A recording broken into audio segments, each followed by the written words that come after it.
um I don't start talking. That is when this video is uploaded later, you don't see me just talking, and then you don't really get to see when I start. So I'm just going to wait for like a minute to pass before I get started. So but in the meantime, how are you all doing today? Those of you who are going to be watching this in the future and not now, as most of you watch my live videos, most of you tend to watch it after the fact. I encourage you guys to always, watch it with me during the live sessions. That way you can ask me questions and we can have a conversation.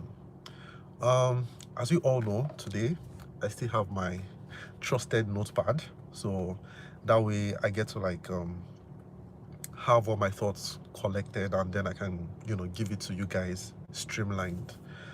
um and before we continue, I want to say I'm very sorry for not uploading a video last week.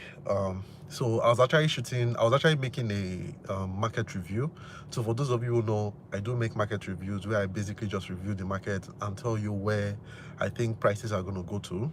It doesn't necessarily mean the prices have to get there, but I've been trading for the past almost 10 years now. I have been trading forex, and basically the same principle can be implemented in the crypto market as well. So I just give you guys my honest opinion of where I think the market is going to be going to. um so I was making that video last week, and there was a very huge party being held literally next door, so I couldn't even make a video for you guys. The noise was just all over the recording, so I just ended up just ditching it. So this is why I didn't make a video last week. But this week definitely I'll be able to make one for you guys. So I'm very sorry for those who were waiting for a video last week. I'm very sorry that's why you didn't get it, because somebody was basically holding a very huge party next door. So yeah. Let me just get into today's topic, because most of you are going to be watching this right after the fact anyways. So today we're going to be talking about Bitcoin versus inflation.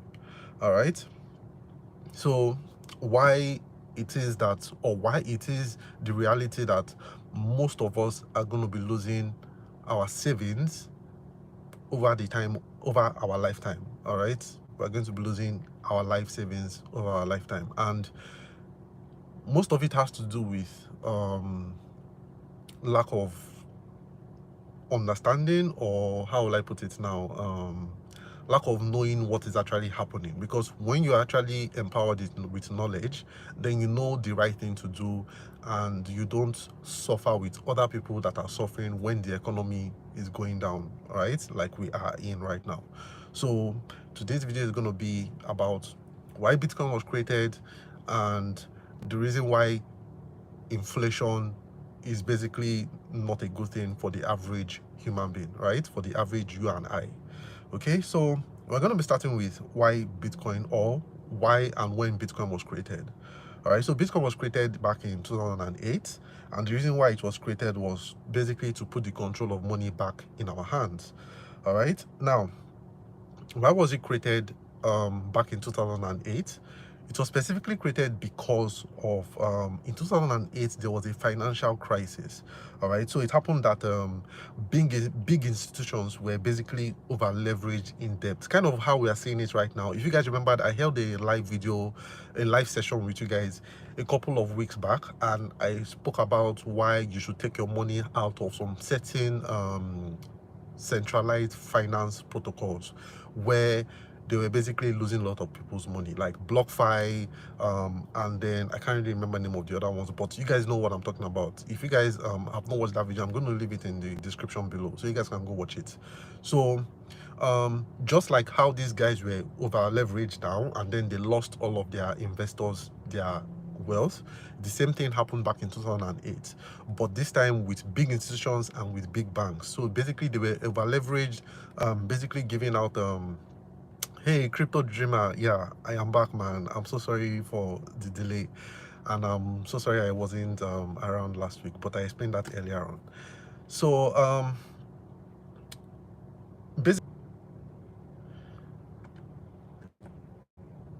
tell me if I am still live.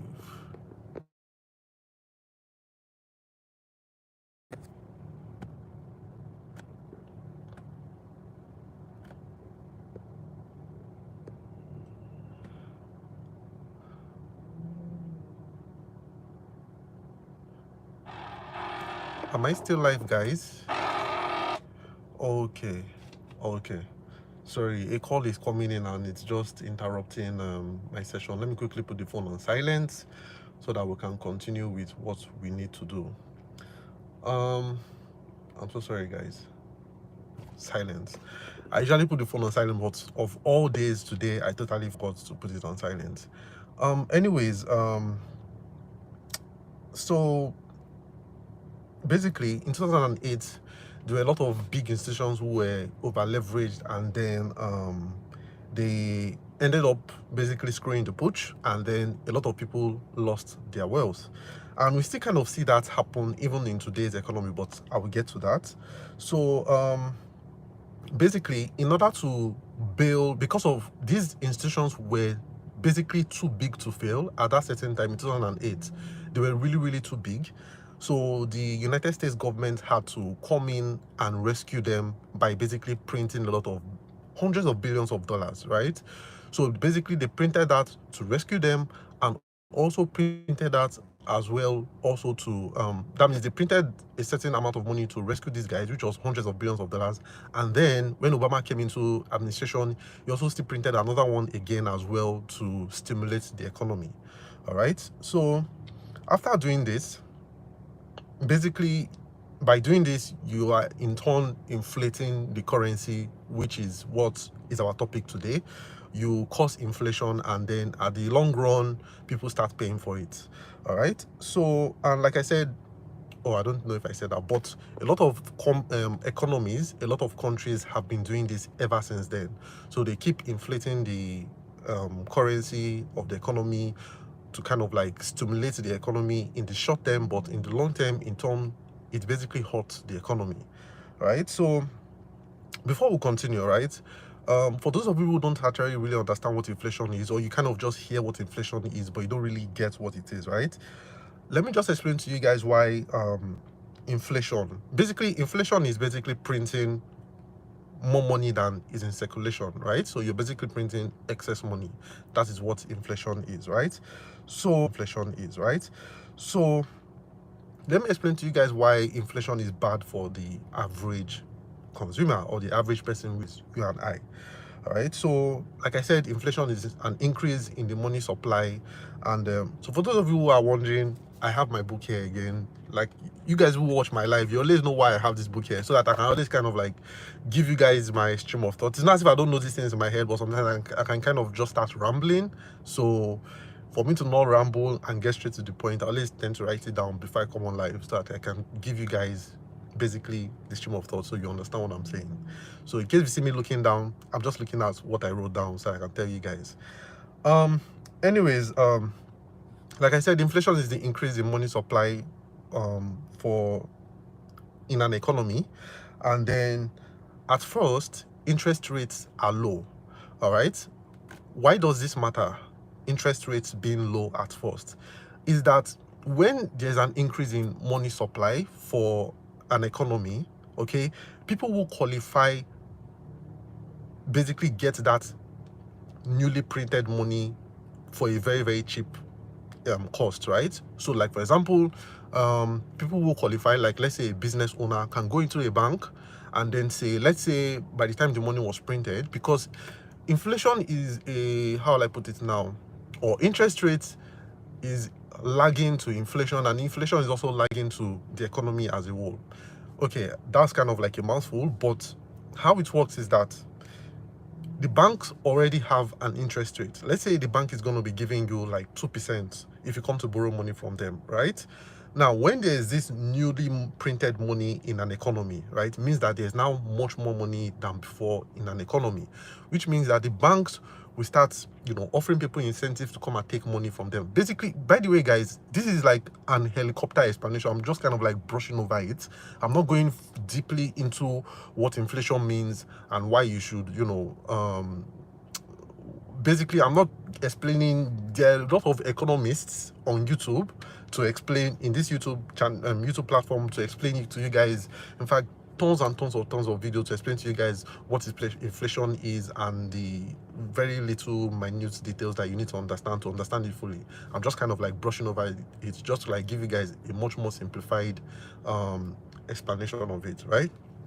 So like I said, the bank is offering, let's say, like 2%, okay? And then there's this newly minted money in the economy, circulating in the economy. And then they kind of like, hey, do you want this money for, maybe before they wouldn't have given you that money, but maybe before what they would have given you before was like, let's say 10 million naira. Now they're like, okay, we can give you 20 million naira or even 30 million naira, and then you just have to pay 2% on that, right? So basically, those guys basically now get much more of that newly printed money for cheap, right? That is what I mean by interest rates at that point in time is still very low, okay? So by that happening now, it in turn now increases consumption, okay? So when consumption increases, I don't know if I'm still live. I hope I'm still live because my stuff just reconnected now, but I don't know if it's my network or something, but it just reconnected. But anyways, I'm just gonna keep talking, and then I hope one of you guys write that I'm still live, so I don't end up just going back to where I started. Consumption increases in the economy, and then this in turn increases the price of goods and services. All right, so I'm going to start over again. So new money is printed in the economy.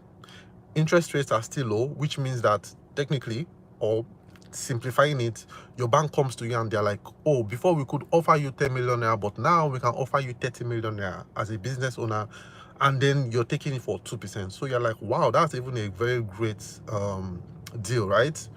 Sign me up. I'm going to take that free money for you know, even less interest rate than I would have paid in a normal day, right? And then by doing this, these guys that qualify for it now get to in turn increase the consumption in an economy, because as a business owner, you buy stuffs to, you know, improve your product or to produce more products, and then in turn you get paid by customers, and in turn you get to spend on the economy, purchasing or patronizing somebody else who is also participating in the economy as well. Basically, all these things are happening over the country, right? Which basically increases the price of goods and services. Now, remember that I said that those who qualified, so let's say a businessman, a small business owner, or basically anybody who qualifies to get this newly minted money basically benefits from this. But that is like, I would say 10 to 20% of the overall people in an economy. All right, so not everybody benefits from, in fact, the majority of people do not benefit from this newly minted money. Okay, this is very, very important, guys. So those who didn't basically qualify to get these assets, to get this newly minted money, are the average worker, somebody who is earning a salary, because your salary doesn't increase. All right, so when your salary doesn't increase or your income doesn't increase to match the inflation, and remember I told you guys that consumption increases, which basically means that raw materials becomes more expensive, and it becomes because of now people are consuming more because they have more money to spend, right?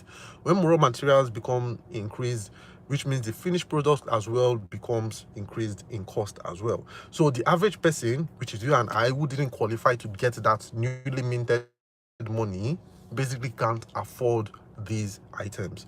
So basically we get price hikes. Like if you live in Nigeria today, you're definitely experiencing of that, right? Now it's not as simple as that, because there's still there's inflation as well. That's what we are facing right now in Nigeria. And then there's still the fact that we are not producing more than we consume, or not even enough, or we are not even producing like more than enough to consume in this country. So basically, you know, that's another story. But basically inflation is a big reason why we are facing our price hikes today. But also too, another reason too is also because of we are not producing enough in this country.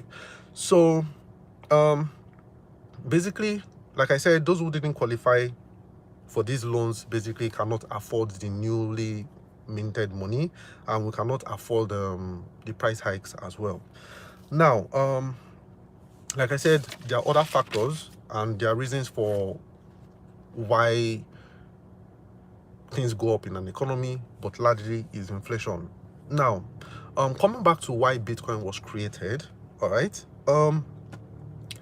If we are going back to 2008, all right, when the financial, mind you guys, I'm talking about specific Bitcoin. We are all kind of like assuming that Bitcoin was created in the United States, right? But really, we don't know, because we don't know who created Bitcoin and where they came from, if it was one person or if it was multiple people. But the reason why they created it was simply because of that occurrence that happened back in 2008, where there were a lot of over leveraged banks who basically went under, and then they lost a lot of people's funds as well. So this inspired the creators or the creator of Bitcoin to create Bitcoin. All right. So coming back to why Bitcoin was created, due to the wrongdoings of those institutions back in 2008, a lot of people's savings were wiped out. All right. So Bitcoin was created to solve this by basically putting the wealth back in the hands of the people. So, like I said, if you guys remembered earlier in this video, in this session, I told you guys that we still see parts of this going on in every aspect of the world, even till this very day, right? Even in China, right? And we see this mostly as, it's very, very more common as a form of bank run, yeah, right? A bank run in which that what bank runs are is that somebody for some reason can't withdraw their money from a bank, then everybody runs to the bank to try to withdraw their money at once. Now, if you guys understand how the banking system works and how what fractional reserve is that the bank doesn't have your money, everything at once in that bank. I think I explained this a couple of live sessions ago. So we have that whereby people run to the bank to try to withdraw their money, and then the bank can't give them their money, so they have to shut down the bank, you know, which is what we kind of experience. We kind of tend to experience this more than what happened in 2008, where a bank just kind of like bellies up because, you know, they're out of money. So we tend to see this, and this is what Bitcoin basically was created to solve, right? So that we don't have a situation whereby for a bank right now, think of your bank right now in Nigeria that you're banking with, or whatever country that you're in. You do not know what they are doing right now with your funds, right? You don't know if they're taking very risky assets, very risky trades. You don't know if they are doing dubious things. You don't even know if they're even absconding with your money, because there are banks that have definitely done this before, right? So to prevent something like 2008 from happening, or to prevent something like a bank run, which is what we usually see, where a bank can't pay your money anymore. This is why Bitcoin was created, to, you know, solve that problem of putting your wealth back in your hands, right? So you now your own bank, nobody can take that wealth from you. There's nobody. It's only when you give your Bitcoin to somebody, maybe, which commonly right now is at a promise of, oh, I'm going to give me your Bitcoin to invest for you, I'm going to give you a certain return. At that point, you did the responsibility to somebody else, and if that Bitcoin is lost, that is it, right? So Bitcoin was created to solve this, to make sure that prior to 2008 there was no way for you to basically hold your assets or be your own bank and make sure that nothing that happened with a certain bank or an economy affects you, right? That was why Bitcoin was created. Basically, secondly, what the government did to inflate the currency, Bitcoin literally solves that. All right. Now, as a government-backed asset, which is money, your naira, your dollar, your pounds, whatever it is, right? The government can at will decide to do whatever they want to do with the money. Decide to inflate it, decide to deflate it. They never deflate it, they only inflate it, right? So, and inflation does work, right? It does work as a means of stimulating the economy, right? In the short term, it always works, because, you know, just printing new money and putting it in the economy, right? People are going to want to spend, because you're giving them basically free money, right? Like I said, instead of getting 10 million naira, or even 1 million naira, or even 500,000 naira, right? You're getting like 3 million naira, 30 million naira, 100 million naira, right? At a very, very low interest rate to pay back. You will take it.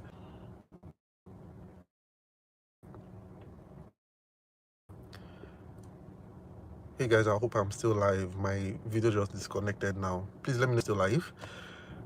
I'm almost done now. So this is 20 minutes in. I am almost done. I'm sorry for the delay, guys. Please let me know if I'm still live. But I'm just gonna keep talking so I don't waste our time.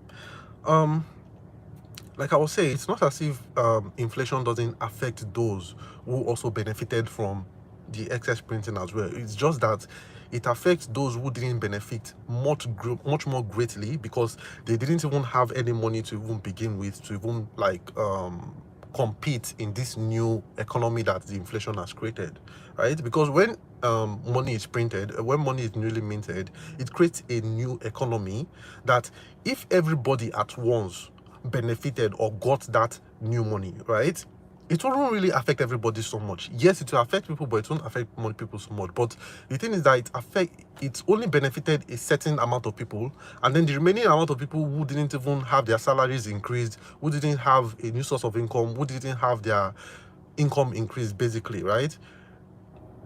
Those guys are just going to be left in the dust, because by the time assets start increasing in price, like your Maggi, your rice, and all those things can start increasing in price, and then your salary can't basically afford that anymore, then you're basically left in the dust, right? You get to suffer it.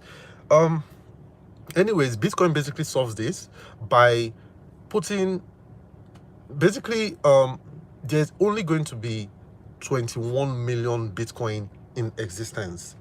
All the whole Bitcoin ever created in this world is only going to be 21 million Bitcoin, and it is mathematically coded into the Bitcoin protocol. So nobody can change it. Not one government can come ahead and be like, oh, guys, we need to stimulate the economy, so let's create more Bitcoin. Nobody can do that. There's only going to be 21 million Bitcoin. Nobody can touch it. This is what gives Bitcoin its value.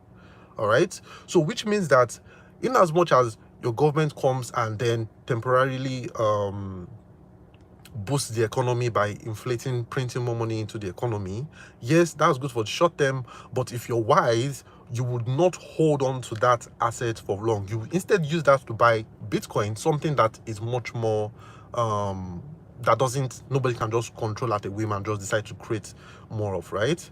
So basically, what should you do, right? What should you do in this type of situation, or in this type of because like I said, the whole world practices this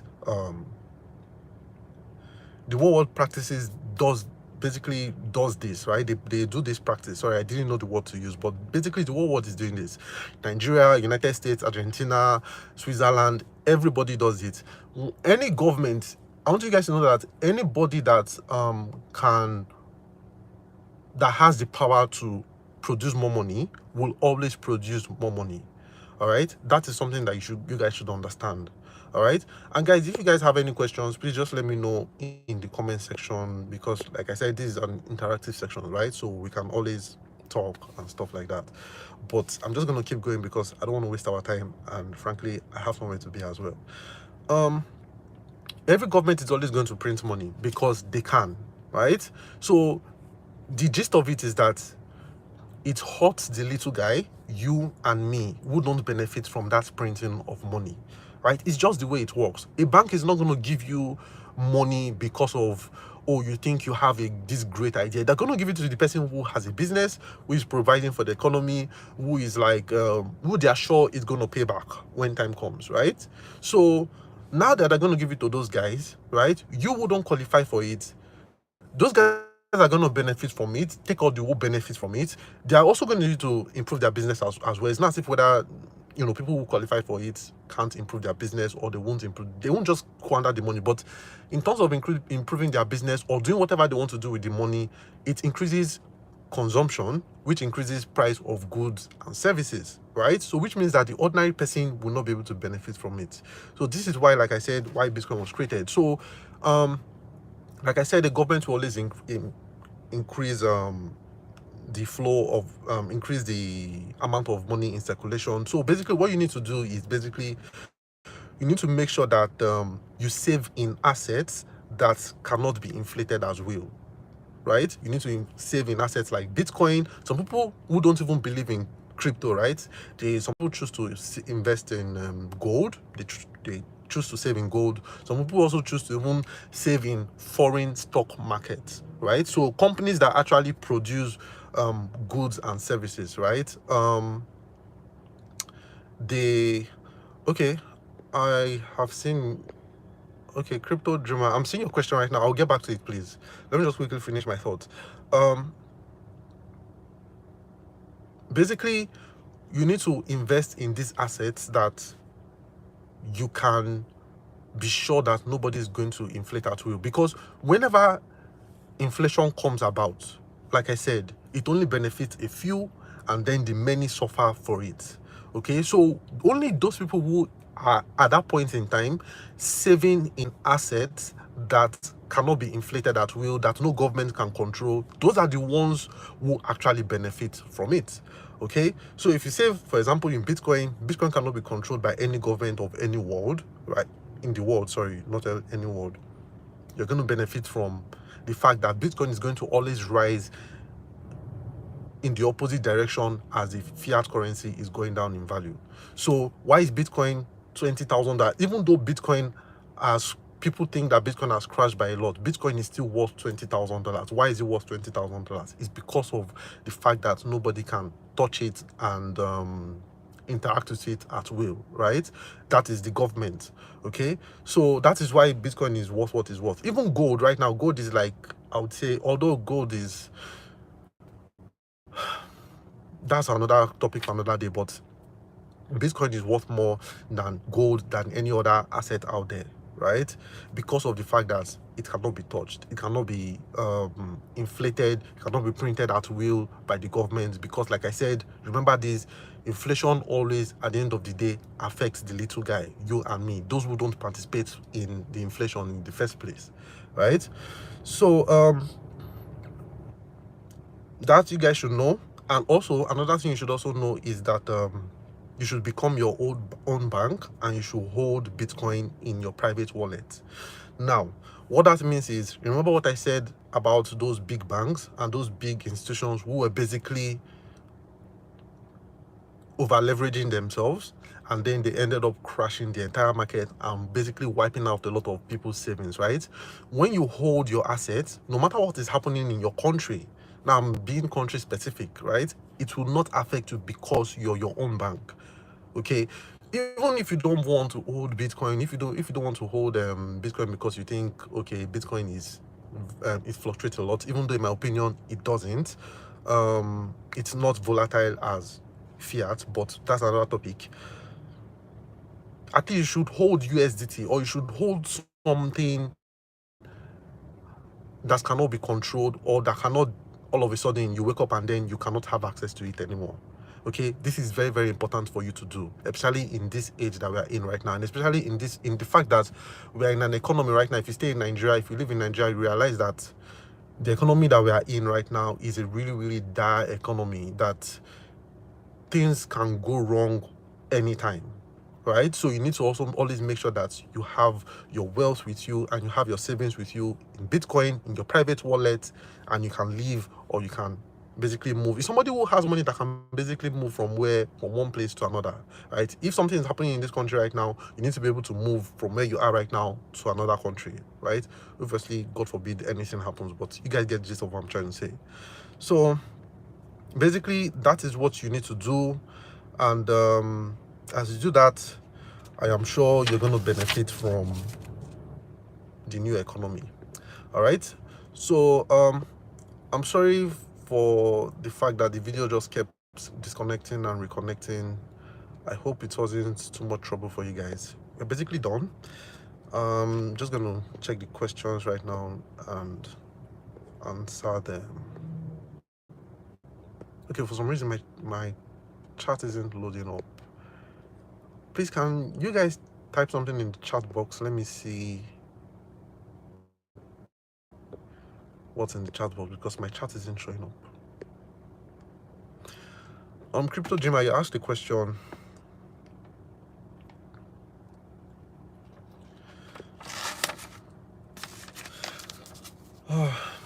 I'm sorry guys, if there's something about this live you guys don't understand, please let me know. For some reason I can't just see my chats. Let me quickly check with my other device. Let me check my live with my other device to see if I can see your questions.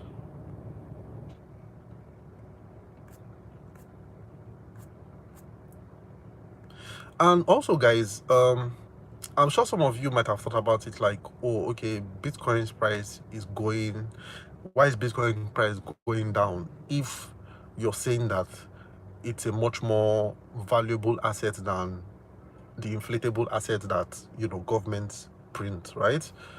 The thing is this, right? There are a lot of people who actually still hold Bitcoin and still speculate with it, right? They are holding Bitcoin merely as a speculation tool, right? They are not really holding it as, you know what, when you come into Bitcoin, right, when you just get into the crypto world, right, like I did, like most other people do, they get into it to basically just get some quick cash and then get out of the market, right? And then some, they get into it, they understand that they can trade it, and then when the market is going down, they trade it, because you can make money when the market is going down and also make money when the market is going up as well, when you do futures trading, right? So there's that. So those type of things are kind of also what drives down the price of Bitcoin. And also the fact that people who are holding it, like I said, the ones who just want to cash in and cash out, they are holding it as a means of basically just making money. Okay, so any little drop in the price, they are just gonna get out of the market. Okay, so all that drives down the price, but over time, okay, Bitcoin is always going to outperform the basic cryptocurrency. Dollar is going to outperform the dollar, is going to outperform pounds, is going to outperform naira for sure, you know. Oh, okay, the comment sections are back now. So basically, all right, I can see your comment now. For some reason it just disappeared. So basically that's just what it means, right? Or that is why you should not be bothered by Bitcoin dropping in price or anything. Like I said, Bitcoin is $20,000, guys. In a few years from now, Bitcoin is going to be over $100,000, $200,000, $500,000. All right. So imagine if you held Bitcoin today, you bought one Bitcoin today at $20,000. I don't care how much your currency, naira, dollar, pounds, whatever it is, wants to inflate. You now have $500,000 that you wouldn't have had. But if you had $20,000 today, and then you have that $20,000 in 5 years from now, you would have way less, because now things have increased in price. You cannot afford the things that you once used to afford before. And I'm sure most of us here can understand what that means, right? So that is why in the long run, Bitcoin always outperforms the fiat currency, because nobody can control it. And then people find, at the end of the day, people find that value in it. And then it's a finite amount of Bitcoin that's out there in the economy, in the crypto economy, for people to actually use, which means the more demand comes into it, the more the price goes up. All right, as opposed to your fiat currency, that if you're holding naira, the value is going down. Especially if you hold, in fact, if you were holding naira 2 years ago, 700,000 naira, today that 700,000 naira is worth less than it was 2 years ago. Not because of the 700,000 naira is going to like just reduce, but because of the amount of things that 700,000 naira can buy is much less than it would have been 2 years ago. I hope you guys understand what I'm saying. Anyways, let me quickly go to the question so that we can end this. Exactly. Inflation makes the rich richer and makes the poor and the middle class poorer. Exactly. You know, that sums it up. It's very, very simple, guys. When you go to a bank doesn't give a poor guy money. It's just that simple, right? And also too, you know, also rightly so too, because, you know, most poor people, I mean, sorry to say, I mean, I am a poor person too, but most people don't know how to, you have to understand the bank is a business, right? When they come to you, or when you come to them to give you money, they want somebody that has the chances of paying back. Okay, they don't want to give somebody that doesn't have the chance of paying back. So, which means, unfortunately, you need to have shown previous history of good money management, right? Good money management. You have a business, it's making money. This is how much you're making. So if I take this money from from the bank now, that means I'll be able to pay back, right? So exactly what you said, guy, crypto dreamer, like, it makes the rich richer. Unfortunately, it's the rich people who basically fit into or qualify for stuff like that, and then they get that loan.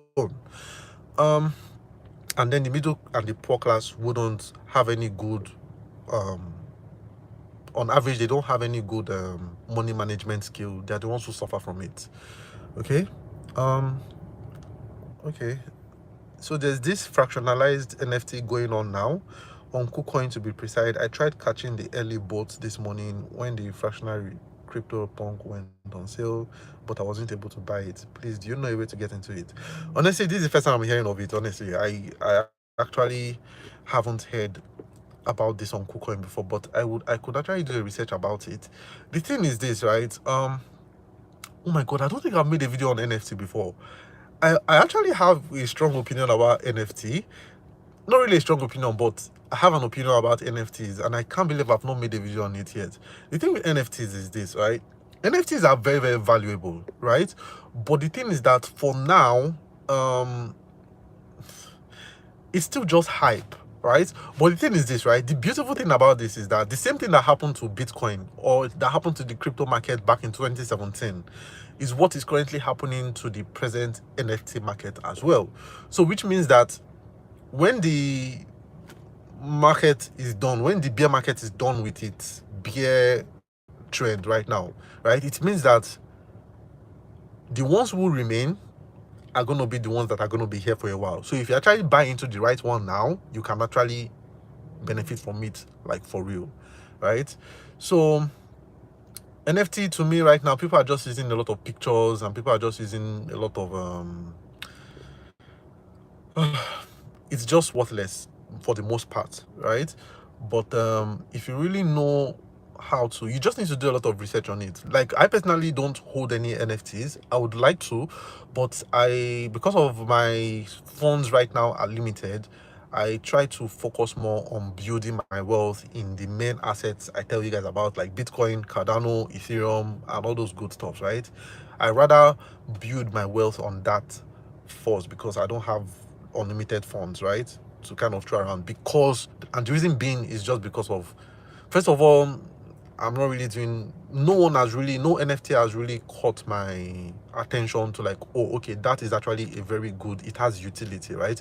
Most of them are just, right now, are just pictures that people are just drawing, and then I'm not saying that those don't have value, but they become overinflated in price, so I just kind of like leave them alone. So what was I saying?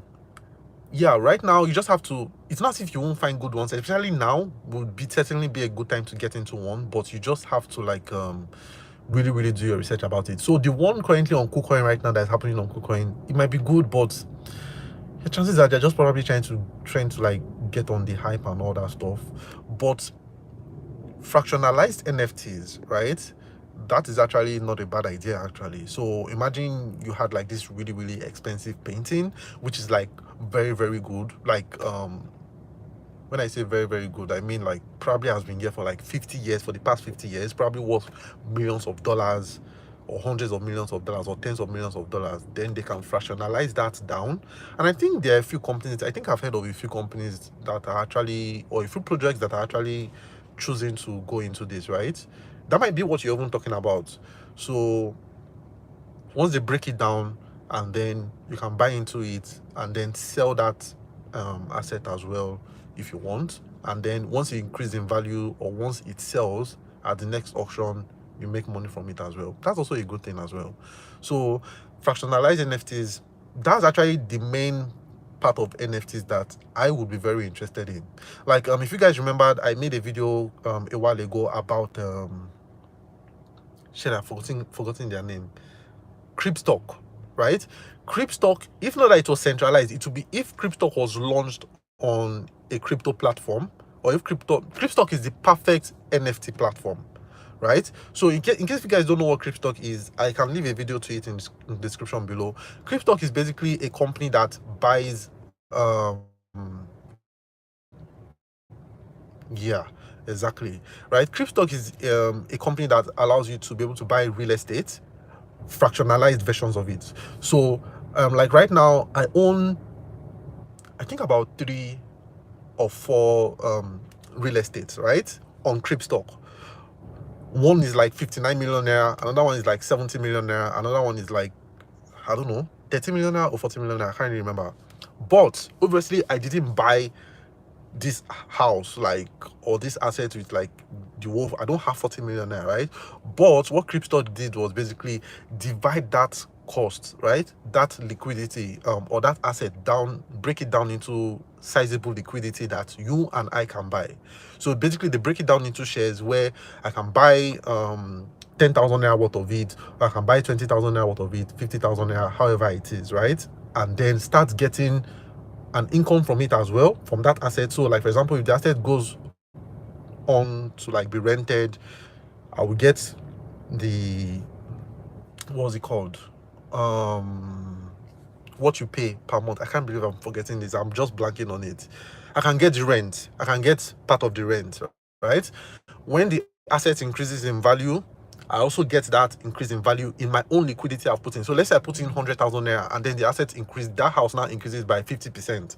I have just made 50,000 naira on that. So if I now decide to sell that version or that my stock, right, I'm basically getting 150,000 naira, right, because it has increased by 50,000 naira.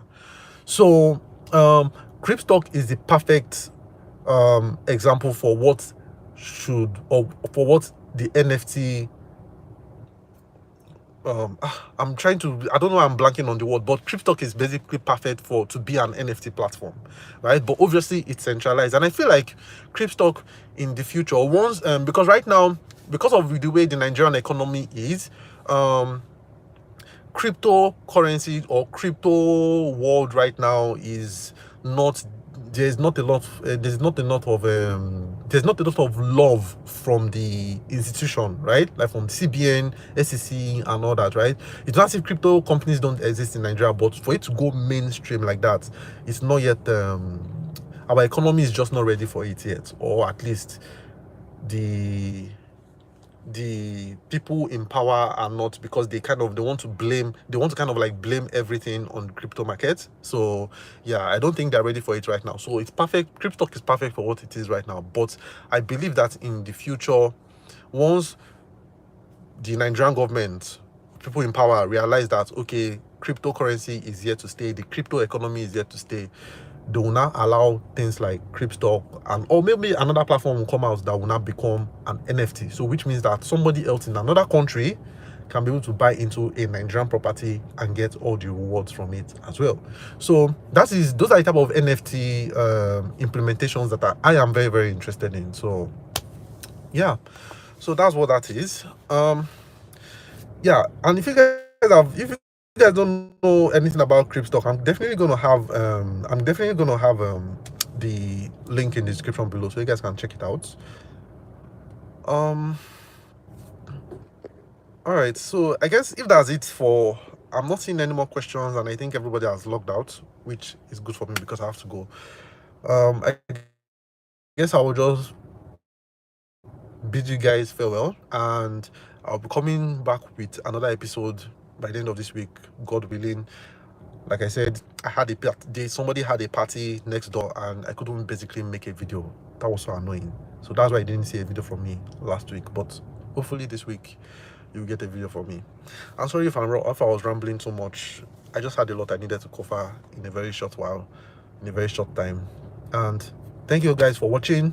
If you're watching this in future, please don't forget to like the video and also subscribe to my channel as well. I make videos like this every week, every Tuesdays. We talk live one-on-one, and then I interact with you guys. It's been really fun. And also I also make another video every Saturdays as well, end of the week. So basically Saturdays and Fridays, Saturdays. So yeah, so I guess if there's no more question for me, I'm just gonna head on out now. And thanks for watching, guys. Definitely see you guys this weekend. All right, guys, cheers.